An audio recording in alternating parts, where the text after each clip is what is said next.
All right. So this past month, we've been focusing on devoted worshipers who within We Are Church, our first value. And now this month, we want to focus on our second value of loving families. And hopefully at this point, you've listened to the Francis video where he's laying out a biblical foundation for why. What is this important? What does God have to say on this value?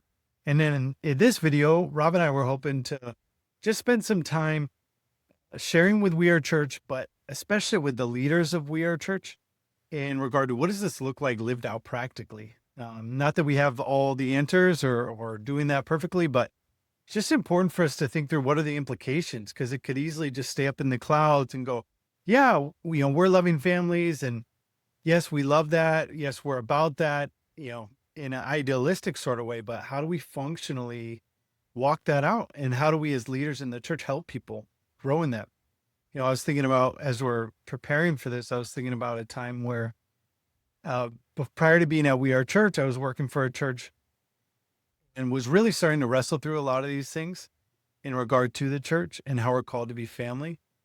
And I remember I would preach 2 or 3 times a month at this church, and I just started wrestling with, gosh, it seems so weird that people would come into a gathering, not really interact with one another, and our gatherings overall would just not be very relational in any way. So what I started doing was, instead of preaching a 45-minute message, I'd preach 25 minutes and have people split up into groups and start discussing with each other some of the things that I had hit on in the message. And I remember there being a few people that literally would walk out of the gathering, mumbling under their breath, like, this is not church. What the heck is this guy doing? Like, this is ridiculous. And I share that to point out how even for us in We Are Church, we are going up against a culture that has been set, expectations of what it means to be a part of the church. Like, what is church? Not just the gathering, but how we function as a community. There are very strong expectations and a strong culture. And people, I think by default, my observation in our culture will default to just showing up somewhere on Sunday and kind of doing the like religious ritual, and not trying to say it in a way like it's bad, but just more we'll default towards just kind of doing what we've seen done in the church. And for us as leaders, we need to be pressing into more. We need to be calling people into more. And this is especially in regard to this area. Like, it's going to start with our love for the Lord, and then that's devoted worshipers, and now our love for one another. How are we going to be cultivating that? How are we going to be pushing the ball forward? Jesus held a very high bar on relational commitment. The disciples, when you think about them, they were a mess. There was a lot of different issues, but he consistently held a very high bar on the relational commitment he expected in being one of his followers. And so too with us, we have to hold a very high bar into what it means to be a part of his church, that we are going to be committed to one another. And so a few things that we need to think about, and then I'll kick it to Rob, is it's really going to start with living this out. Like, it has to start inside of us. And I think Rob's going to say a little bit more about this. Like, we have to, it can't be a task. It can't be a box to check. If as leaders, we're just thinking, okay, hey, We Are Church leader, or I'm part of We Are Church, so I need to do this. And so, I'll try to like find some time to make sure I'm being loving family. That's not going to work. It's not like kind of coming from the inside. It's not like pouring out of my heart, like this love, this desire to really love people well, to really be in community. So I want us to be thinking as we're going through this video, asking questions like, do I authentically love the people in my church? Do I really love them? Like, and what does that even mean? Well, and how does that flesh out? Like, does that even get into practicals? Like, am I taking time to pray for people in the church? Am I taking time to text them and check on them? Am I having people over regularly? We'll get into a little bit more of how this looks like, but we have to be modeling this from the beginning. And are you pursuing real, deep, authentic relationships within the body? If you're not, if as the leaders are, it's going to be really hard to see that culture. So now to you, Rob, how have you tried to push past the ritualistic tendencies in the church into authentic love and family? What have been some things that have been important, and what does that practically look like? Yeah, I'll try to answer that question. But, like as we're preparing to do this little video, um, just praying and asking myself, what are the things that I would want to say specifically to the leaders? Like if there was a few things, just a couple or a few things that I wanted to say, I'd say the number one thing is, and I know you guys know this as leaders, it's so important, but I think we need to be reminded over and over again. The number one thing is intimacy with Jesus. Um, just abiding in him and knowing his love for you personally. And it's basic. It's a real, real basic in leadership. Like we know the Bible says we can do nothing without him. And like he is our hiding place. He's everything. He's the one thing that matters. But sometimes with leading, gosh, you just miss the main thing and you start going after all the, you know, making sure everything goes well or serving or doing whatever it is, but you're not connecting with Jesus and you're not abiding in him and resting in him.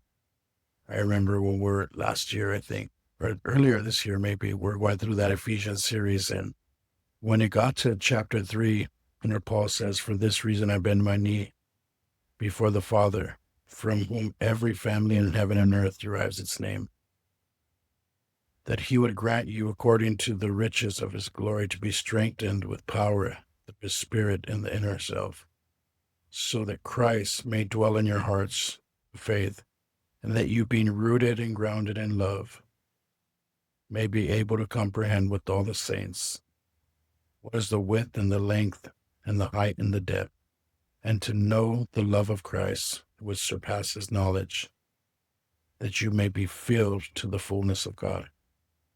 And a couple of things in there is one, he's talking about families deriving their name, every family on heaven and on earth. Um,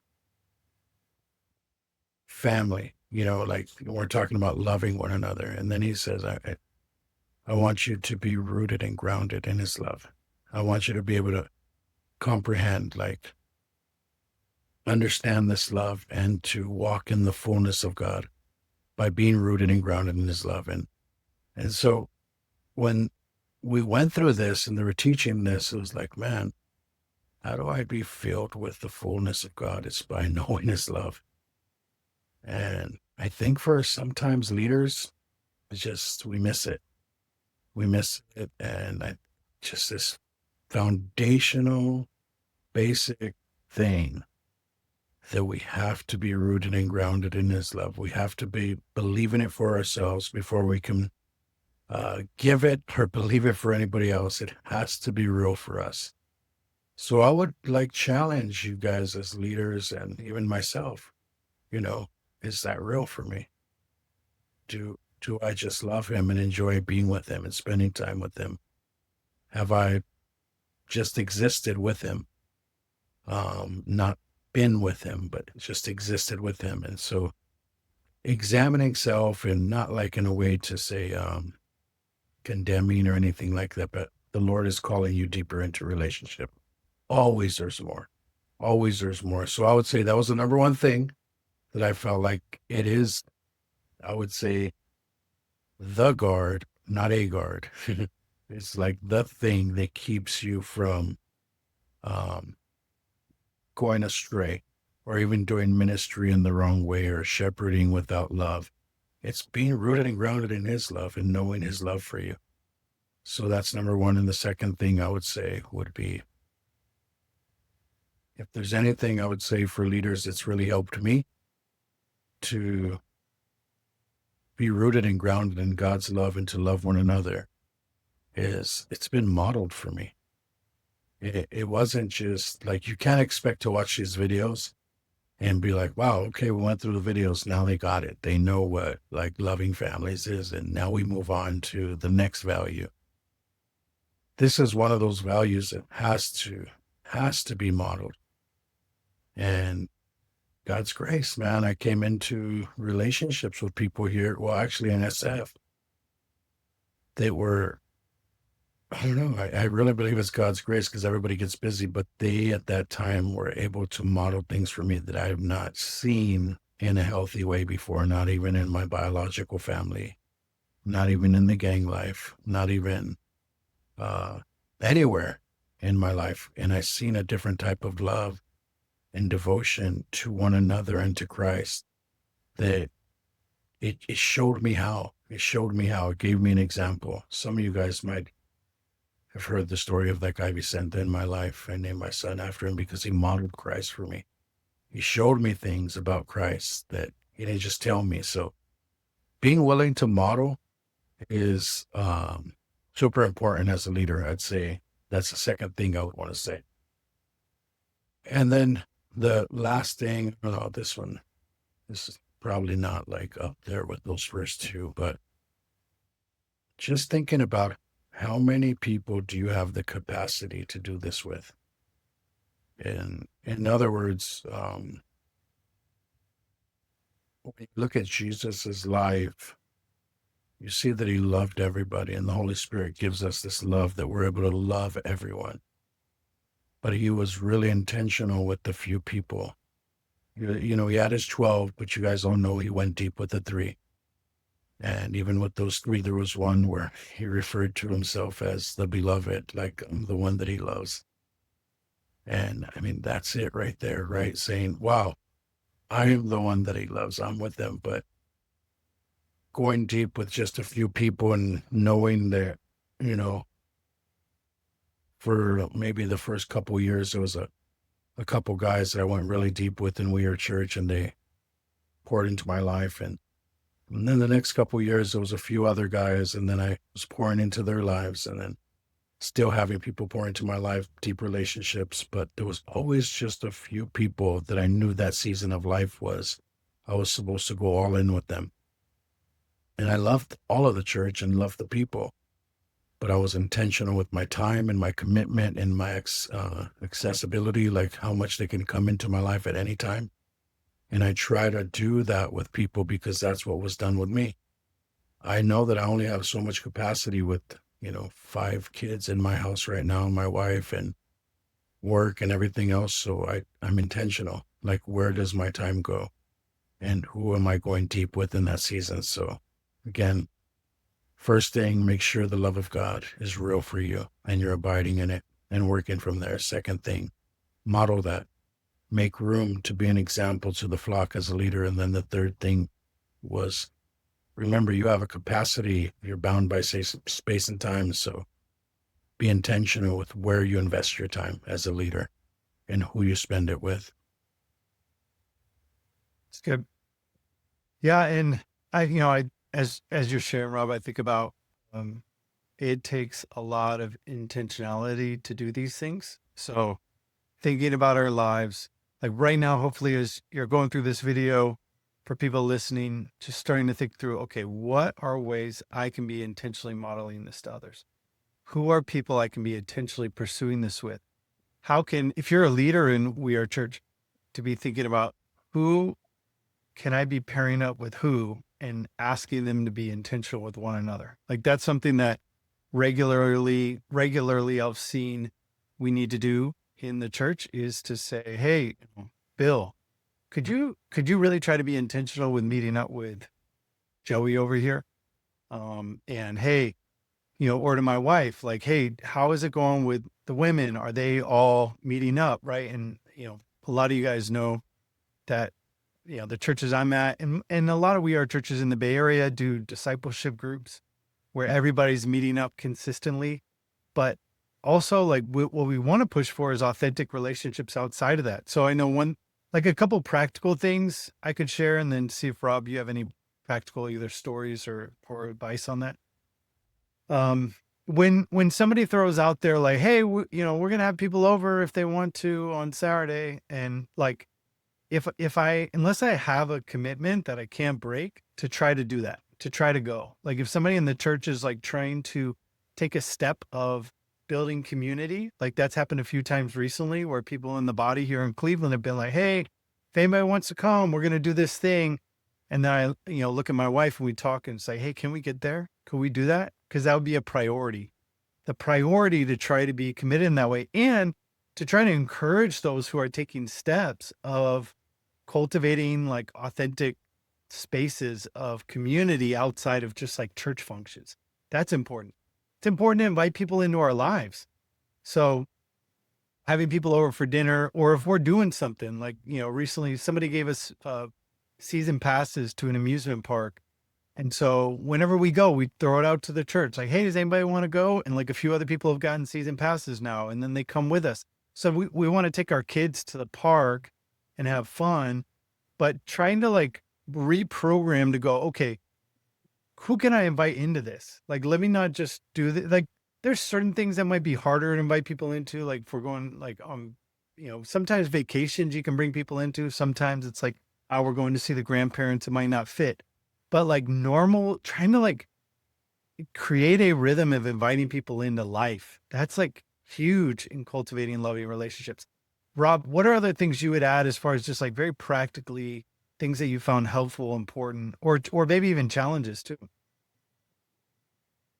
Um, Helpful and important things.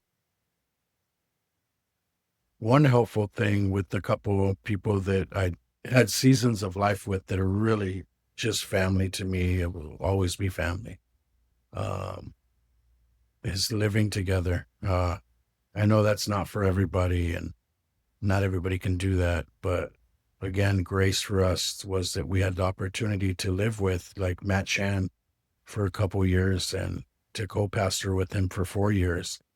And it took a lot of time to actually for Matt to let me into his heart, like as a family member. It took like 2 years of living together, and then it just started happening, and then like I love Matt, and he's just I when I see him, I just see family. I love him, and we're so different in so many ways. And but that really helped because meeting up once a week, even in groups and all that, it's good, but there's nothing like actually doing life on life with somebody and seeing where areas in my life where I'm isolating or being weak, and the same with him, and calling that out and saying, hey, what is that? Why do you never want to, and that is just like a incubator, for conflict and love and forgiveness and all that stuff to happen. So I'd say that's one practical thing that has been really helpful.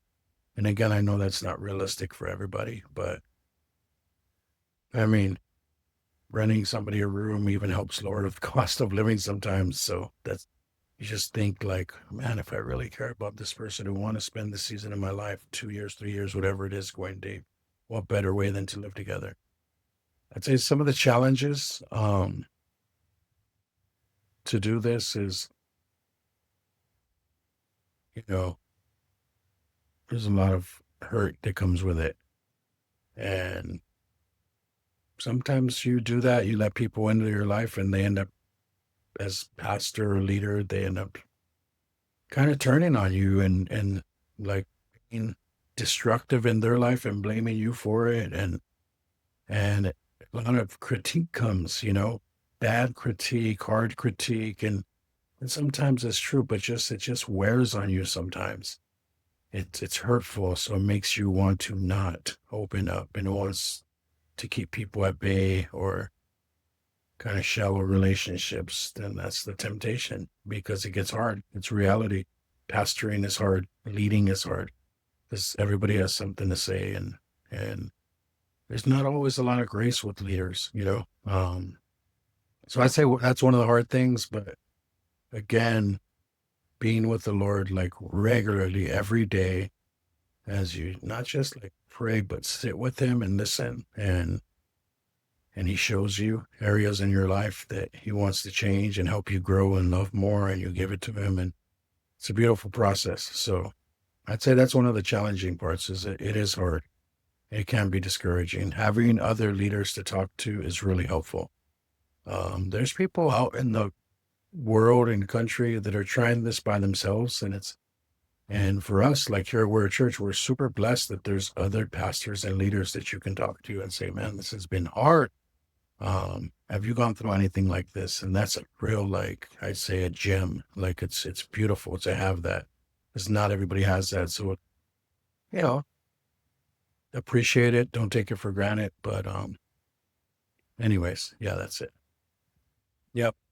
Yeah, it's good. And that was kind of where my mind was going there. Maybe I can finish up with a couple thoughts is like building off of that, that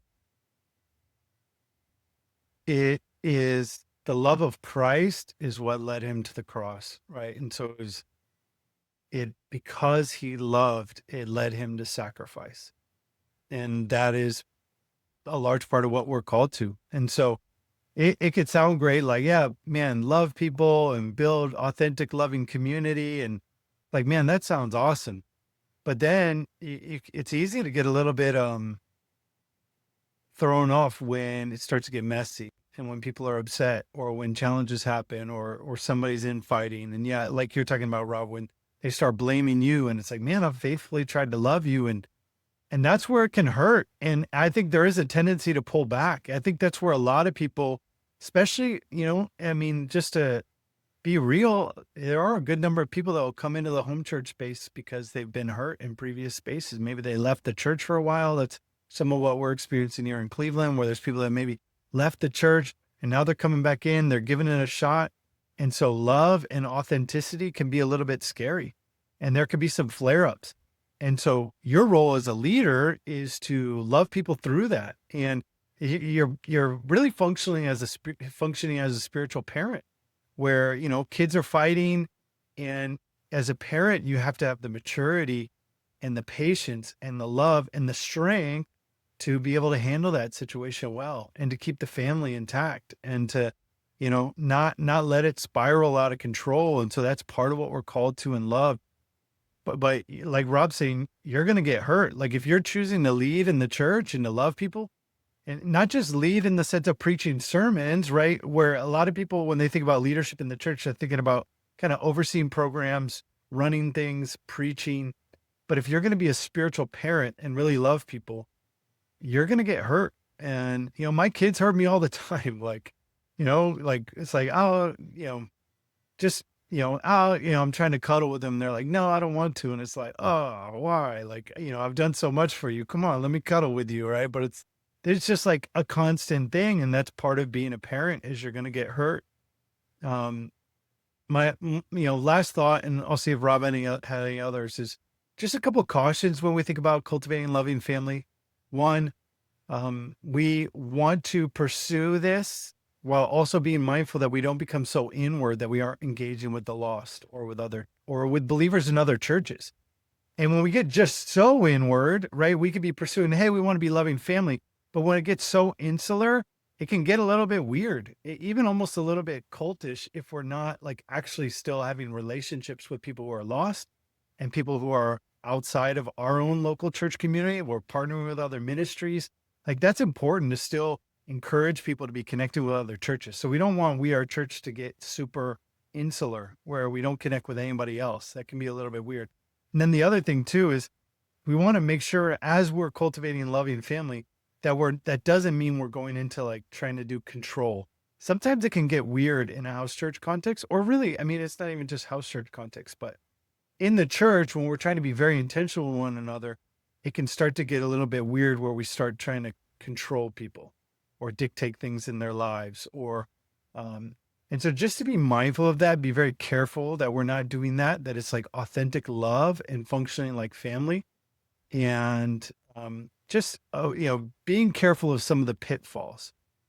So, Rob, any concluding thoughts? No, I think that's good. We're at 24 minutes. I think that's for them.